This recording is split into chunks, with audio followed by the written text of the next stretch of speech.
Space Nuts is taking a bit of a break at the moment. Fred and I will be back in the not too distant future with fresh episodes. In the meantime, enjoy some of the key episodes that we have presented over the years, major events in astronomy and space science. And we'll see you real soon. Space Nuts. Hello again, and thank you for joining us on Space Nuts, where we talk all sorts of astronomy and space science, news from space agencies and astronomers and scientists and physicists, things that have been discovered, things that have been achieved, and we try to unravel some of the great mysteries of the universe. And we may have one of those solved today, perhaps. So whether you're at home or at work or sitting back in front of a lake fishing, whatever you're doing, thanks for joining us on this edition of Space Nuts. 15 seconds. Guidance is internal. 10, 9. Ignition sequence start. Space Nuts. 5, 4, 3, 2. 1, 2, 3, 4, 5, 5, 4, 3, 2, 1. Space Nuts. Astronauts report it feels good. It does indeed feel good to be here, and thank you for your company, as I said. My name is Andrew Dunkley. I am your host, and joining me, as he always does, without question, without claiming any money, without really thinking about it, is Professor Fred Watson, astronomer at large. Hello, Fred. Hi, Andrew. Australia's living fossil. Australia's living fossil, yes. Congratulations again on your honorary doctorate. And I've told a few people, and they pass on their congratulations. Oh, that's lovely. Thank you very much. Good for you. Thank you. Yeah. And I know I said it sort of off stage, but loving the goatee. Oh, good. Good. I'm glad to hear it, Andrew. If you watch us on YouTube, you'll be able to pick that up. I think it suits you. That's very sporting. My son, who I saw on Monday at the graduation, he's told me it makes me look exactly like my brother, who's one of these for 50 years or something. So, well, it takes seconds off your age, I must say. All right. But Fred, let's start off with this situation with Apollo samples, and they brought back quite a lot of stuff, and some of it just sort of sat there for 50 years, sealed, and I assume forgotten, or just we'll get to that at some stage. And it took them 50 years. Yeah, at first sight, it does seem weird. I agree with you, but there is a very, very good explanation, and I think, it's a brilliant reasoning. So I can't remember the number. I think it's about 380 kilograms altogether of rock and soil that the Apollo astronauts brought back with them in the 1960s and 70s. I do know, because I've got the number in front of me here, that it was a total of 2,196 samples.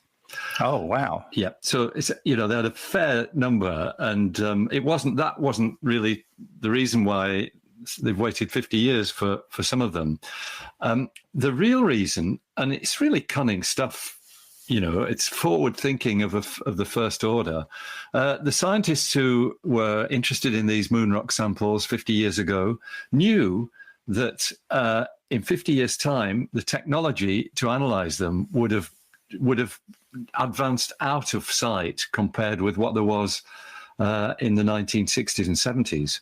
And forward thinking. Yeah, so they reserved, I think, probably 3. Okay. It's of which I think it's 3. There might be more actually, but one of them has now been opened, and that's why the news is big.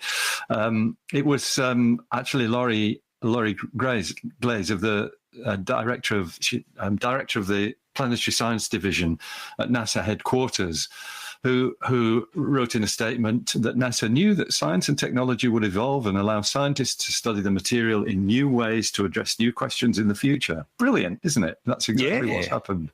I'm not sure to what extent. I think things were pretty well advanced in the 1960s and 70s. So that's when I was beginning my career as a working scientist. But things have moved on just out of sight since then. If it's anything like the way we do astrophysics, planetary science has come on by leaps and bounds. So a tube of material, 35 centimeters long, 4 centimeters wide, which was hammered into the ground actually on the Apollo 17 mission, the last last of the Apollo missions in December 1972. Gene Cernan and Harrison Schmitt were the two astronauts who walked on the moon. Wasn't Harrison Schmitt a geologist? I think you're right. Yes, I think you're right. I think he kept getting into trouble because he got so excited he was running out of oxygen, and they were saying, "Hurry up, hurry up!" Yeah. So I think that's right. Yes, it's a mistake to send a geologist to the moon, isn't it? I would think so. It's just going to be like a kid in a lolly shop. Anyway, they kind of hammered the tube into the ground, pulled out the tube with rocks in it, and vacuum and basically sealed it on the moon. And that is the way it's been kept for 50 years. So not only does it have rock in it, Andrew, but the volatiles that might be, locked up in these rock surfaces, sort of things that are gaseous like carbon dioxide at normal temperature here on Earth, and things that are liquid like water at normal temperature here on Earth. So the existence of these gases kind of locked up within the rocks, that there wouldn't be much because, of course, the lunar surface is essentially a vacuum.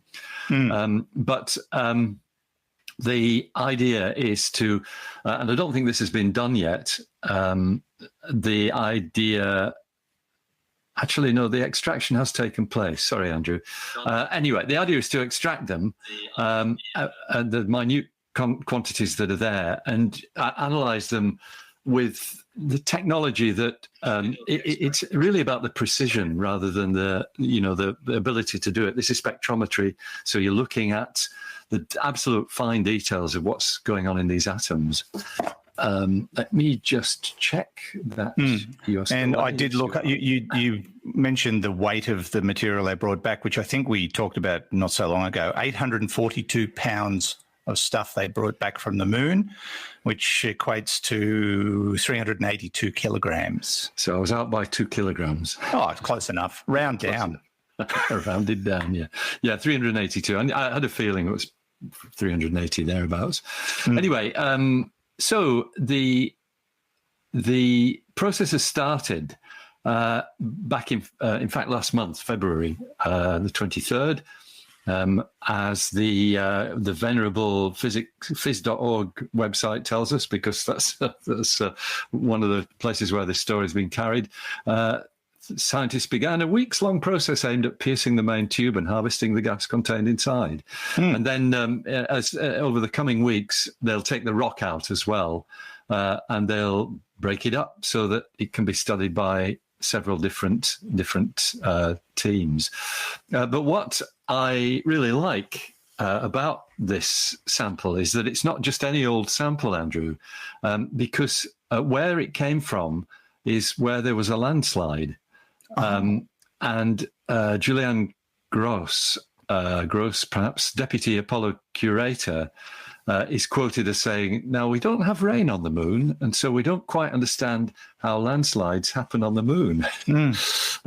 So that's a good point. And so some of the research is, is aimed at trying to understand how these rocks enable landslides to take place, what causes them. So moonquakes do exist, as we know. I guess that is a possibility. And so, actually, I was wrong there. I think there are 3 lunar samples still left after this one's been opened, which, by the way, is known as 73001. That's its name. And there are still 3 sealed lunar samples. So, the question is, Andrew, which I'm sure you and I would ask if we were there, when will they be opened? Is it going to be another 50 years? And we've got a nice quote from another senior curator, Ryan Ziegler. "I doubt we'll wait another 50 years, particularly once they get the Artemis samples back. It might be nice to do a direct comparison in real time between whatever's coming back from Artemis and with one of these remaining unopened sealed cores." So the moon is once again drawing a lot of attention with, the Chinese are pottering around up there at the moment, and the Americans want to send in the next few months an Artemis rocket around the moon. An orbiter. That's the one we talked about last week, where you can put your name on a flash drive if you want to. And that's with a view to going back there with a manned mission or a human mission. Let's be politically correct. And they're talking about putting the first woman on the moon. They're talking about putting the first black person on the moon. And, this is all great. I think it's all fantastic stuff. And the moon being our closest neighbour in terms of what's out there, is, we should be giving it much more attention. There's so many possibilities. And, of course, it will potentially be a great launch pad for missions beyond Earth and the moon going forward. Yep. So, learning everything about it right down to the geology, not a bad idea. Not a bad idea. It's going to be, the next decade is going to see our knowledge of the moon totally revolutionised, which is brilliant. Yeah. Just wondering, though, this is a sort of one of my stupid brain questions. Would a landslide on the moon happen in slow motion compared to Earth? Yeah, it would, given that, walking happens in slow motion. Yeah. It would. The acceleration due to gravity is lower on the moon, of course. Because they did that experiment, I don't know which mission it was, where they dropped was it a hammer and a feather? It is, yeah, and there's a movie. They both fell at the same That's speed. right, which is Galileo's. Yeah. So I wondered if a landslide would... it would. Well, motion. if you watch the clip of that, of the hammer and the feather, they kind of drift down. They don't drop like they would on Earth. Yeah, that's right. Yeah. Interesting. Very interesting. It's great stuff. Yeah. More to learn from the moon, and lots of exciting things happening on and around the moon in the not too distant future. And that Artemis 1 mission is slated to launch sometime in the next few months. Mm-hmm. And as we mentioned last week, if you want to get your name on the flash drive that they're going to put on the Artemis 1 rocket so that you, or at least your name, gets to do a lap of the moon, you can jump on the NASA website and register. I've got my boarding pass. I'll send you a boarding pass. It's so cool. You're listening to and watching Space Nuts with Andrew Dunkley and Fred Watson. 0G, and I feel fine. Space Nuts. Thanks for joining us. Always good to have your company, and hope you're well too. By the way, if you want to become a patron of our little program, you can do that via our website. Patrons are the people who put a few dollars in our bucket once a month. You can choose how you want to do it. You can do it through Patreon. You can do it through one of those other ones that I can't remember now. Gee, I love live radio. But it's as easy as jumping onto our website and doing so. PayPal it was. Or you can buy us a cup of coffee. There's just a button there, so you can just send us the value of a cup of coffee as a one-off. And a lot of people have been doing that. So if you want to become a patron or a donor, you can do so on spacenutspodcast.com or spacenuts.io. And if you don't want to do that, you can help us out another way by leaving reviews, whether you do that on YouTube or Apple Podcast or any of the other podcast sites. Leave us reviews. They help to get the word out and increase our audience. The more the merrier, I say. And thanks for your support, by the way, if you are a patron. We really do appreciate it. It enables us to do things like this, make patches for our shirts. It's very important. Now, we've got some questions, Fred, and the first one comes from Simon. Hi, team. Simon from Newcastle. Thanks for the great podcast. Really enjoy it. My question is around the formation of life, the formation of elements, and the Fermi Paradox. So my understanding is that in a normal star, a star will only form elements up to iron, and that after that we need other processes to form elements above iron in the periodic table. And that I believe, not sure, that might be when it goes supernova. So then Fermi Paradox states, where is everyone? Well, I was thinking maybe an answer to that could be that life itself might require elements that are higher up the periodic table than are normally produced in a standard star cycle, and that perhaps we actually need supernovas, and that in itself would then lead itself down to the conclusion that perhaps we are one of the first, even though Earth's only 4 billion years old, the universe is 13 billion years old. Maybe we did actually need that period of time to get to this point. Anyway, would just like to know if that actually adds up and makes sense. Thanks for your time. Thank you, Simon. Very astute and a really interesting question. Can you elaborate a bit, just to start with, on the Fermi paradox? He did refer to what it. Yes, it's Enrico Fermi's famous postulate from, I think, 1960 or thereabouts. Where is everybody?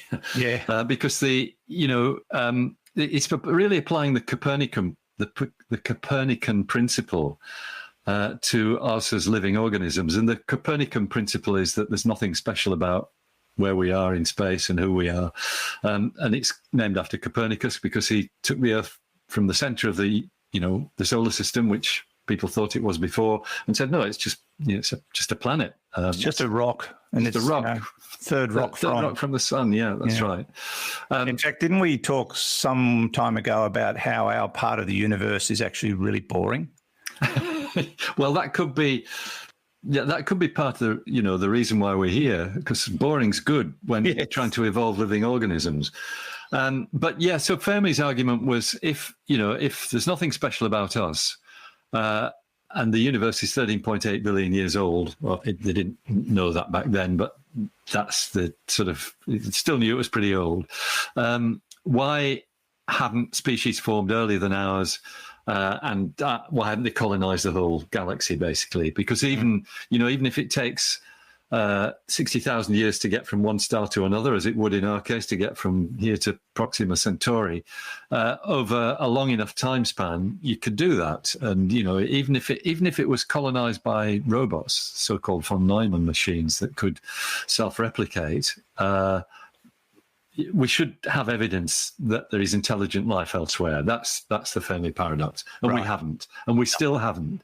62 years later, we still haven't. We're still looking for it on Earth. Yes, that's right.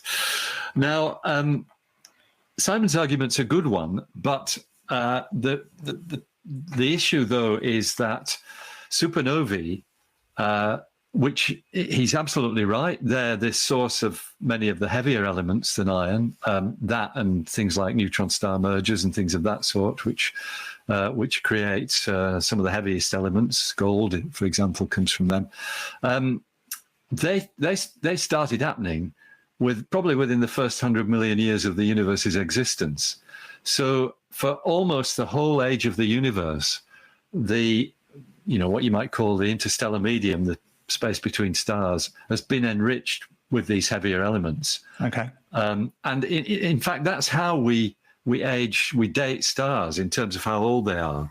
It's by the number of how much of the chemical elements is in their atmospheres. So a star like the sun, its atmosphere is rich in all the, I can't remember the number, it's 60 or 70 different elements which are in the sun's atmosphere. Might even be more than that. And it's essentially a highly enriched cloud of gas that the sun formed from. But if you look at stars which are very, very old, and there are some, they've only got hydrogen and a little bit of iron in their spectrum, not much at all. But the bottom line is that right since the beginning, the enrichment of the raw materials of life has been taking place. So it doesn't actually explain the Fermi paradox. In fact, that's part of the Fermi paradox, that we know this has been going on for a long time. So, with the ingredients of life have been there for a long time. Why aren't we seeing it? And you've had my answer to this many times before, that the likelihood seems to be that step, we think microbial life might be common, might be reasonably something. We might even know that within the next decade, Andrew. I hope we do. But higher life forms, even plants, may not exist anywhere else except here on Earth, or at least in our galaxy. Given the number of galaxies in the universe, 200 billion, it's probably it seems likely that there might be something in other galaxies, but the possibility is that we are it in our own galaxy, which is a phenomenal thought. Yeah, it's hard to comprehend given the size and scope of the universe and all the situations that exist, that life couldn't exist somewhere else. You just got to look how life grabs hold in the most hostile environments on Earth. So it stands to reason that there's got to be some form of life beyond our planet, possibly even in our solar system. Yeah. But yeah, as you say, going from microbial to plant life is a giant leap. And then going from microbial to intelligent life is a massive leap. And I think you could put it down to the fact that the formula has to be right, the circumstances have to be right, the environment has to be right. All the things that created us have to exist somewhere else in some capacity for intelligent life to spawn. And, again, you probably would say, given the size of the universe, it's got to exist somewhere, but no evidence of it. And even if it does exist, we may never know about it because of the distances. Yeah. I mean, a big step with this will come with the James Webb Space Telescope. Yeah. One of the things that they're going to be doing is analyzing to death the atmospheres of exoplanets. As soon as something, CFCs or something like that turn up in one of those, then you've suddenly changed the whole name of the game. Yeah. Unless it's some life form that's been created in a completely different circumstance. I think astrobiologists are pretty open-minded about that. They look at all kinds of different chemical possibilities for creating life, ones that don't involve water at all. I mean, all life on Earth is water-based, but great question. Great question. Thank you, Simon. Let's go to our next question, and this comes from Liz. Hello, Lord Dunkley and Professor Watson. This is Liz from Florida, and I have a question about Mars. Now, this may be more of a sci-fi question, but nonetheless.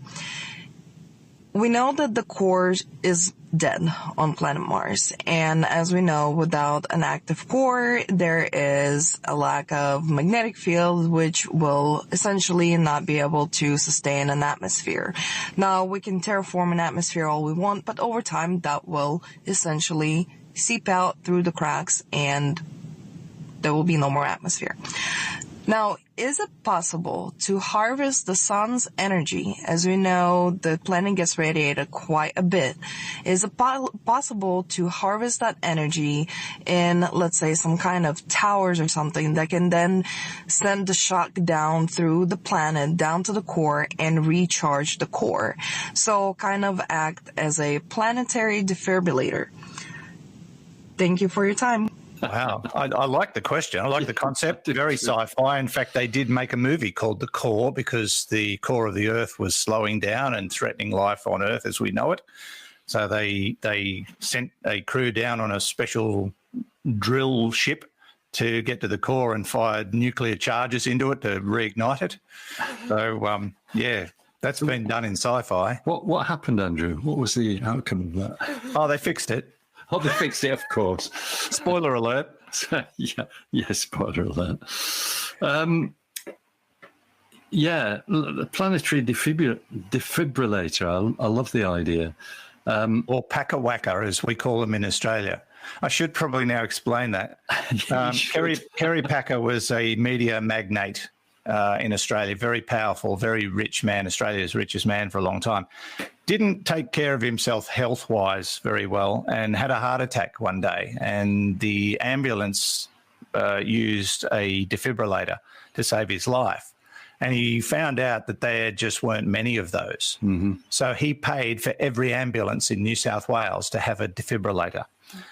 So that they could save people's lives like they saved him, which was a great thing. Yeah. And we affectionately referred to them as Packer-Wackers, as we do in this country. We give everything a nickname. So Packer-Wackers are what a defibrillator is.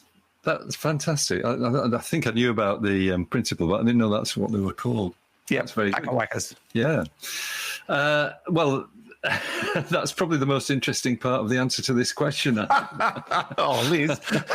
Yeah. Look, it is. Yeah, terraforming Mars is. It's not possible because it's not just the the lack of a magnetic field that stops you holding on to an atmosphere. It's the fact that the planet's too small. It's once again, it's connected with simply the gravitational pull that is needed to hold on to an atmosphere like ours, which Mars doesn't have. It clearly, at an early stage in its life, did have an atmosphere because we see evidence of water and that sort of thing. And it may well be that the magnetism then was high enough to stop it being eroded away by the solar wind and things of that sort. But it's always going to be, it's always going to be a negative answer to a long-lasting atmosphere like the Earth's because it just drifts off. It's not heavy enough. In fact, we see it happening. There's it's the Marvin spacecraft, a NASA spacecraft that actually watches atoms leaving Mars's atmosphere. There's several images that show different species of atoms drifting off, including carbon, the carbon dioxide, and oxygen and hydrogen. Which makes Marvin paranoid. Think about that one. Yes, I like that. Yeah. I wish I could think of things like that. Anyway, never mind. But so stirring up the core, if you could do it, and I think the answer to that is there's no known physical method that would let you do that. What you'd have to do is heat it up so that it became more liquid. There may be a bit of liquidity there now, but there's not enough to create a dynamo to generate the magnetic field. Yes, it's possibly done a piston engine thing and seized at this stage. Seized, that's right, yeah.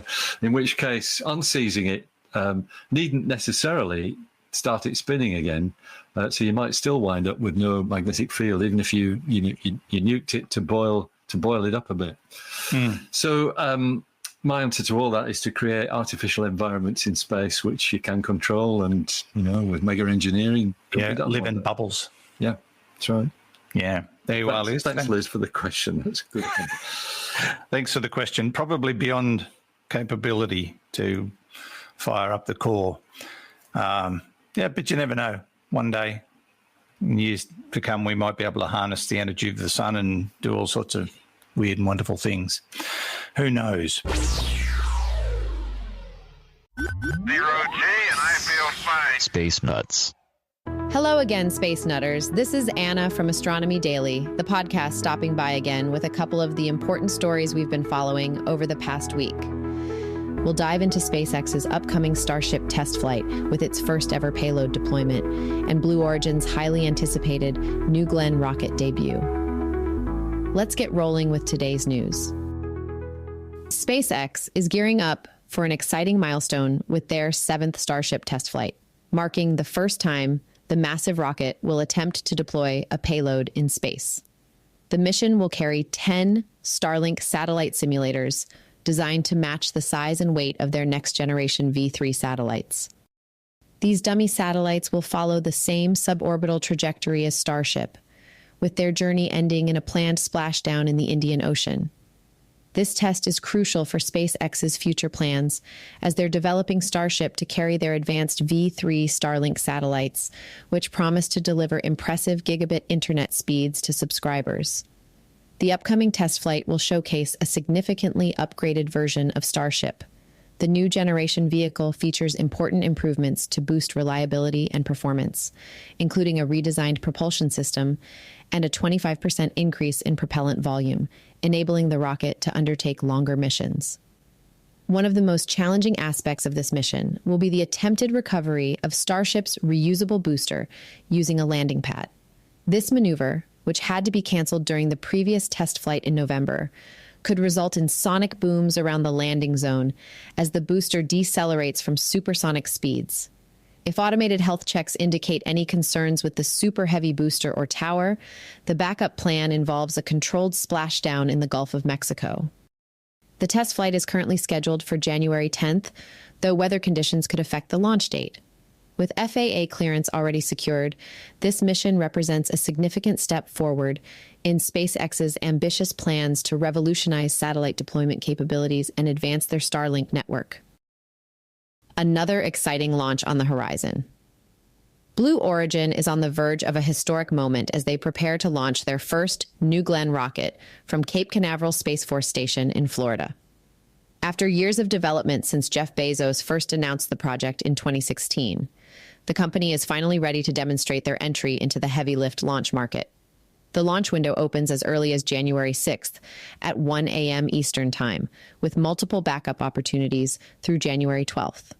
The rocket's first stage booster, cleverly named So You're Telling Me There's a Chance, will attempt a landing at sea on their drone ship Jacqueline, named after Bezos' mother. New Glenn represents a significant advancement in launch vehicle capability. Standing impressively tall with a massive 23-foot payload fairing, it offers more than double the volume of typical 15-foot fairings used by other rockets. This extra space gives customers unprecedented flexibility in how they package their payloads. The rocket's performance specifications are equally impressive, capable of delivering up to 45 metric tons to low Earth orbit and 13 metric tons to geostationary orbit. Like SpaceX's rockets, New Glenn is designed for reusability, with each booster projected to complete up to 25 flights. For this debut mission, designated NG-1, the rocket will carry the Blue Ring Pathfinder, a 45,000-pound payload simulator. This test article will validate crucial systems including communications arrays, power systems, and flight computers that will be used in future operational missions. Blue Origin already has an impressive lineup of customers waiting to fly on New Glenn, including NASA's Escapade Mars probes, Amazon's Kuiper internet satellites, and various commercial and government payloads. If successful, this first flight could count toward Blue Origin's certification requirements for national security launches with the U.S. Space Force. And that's it from me for this episode of Space Nuts. I'm Anna.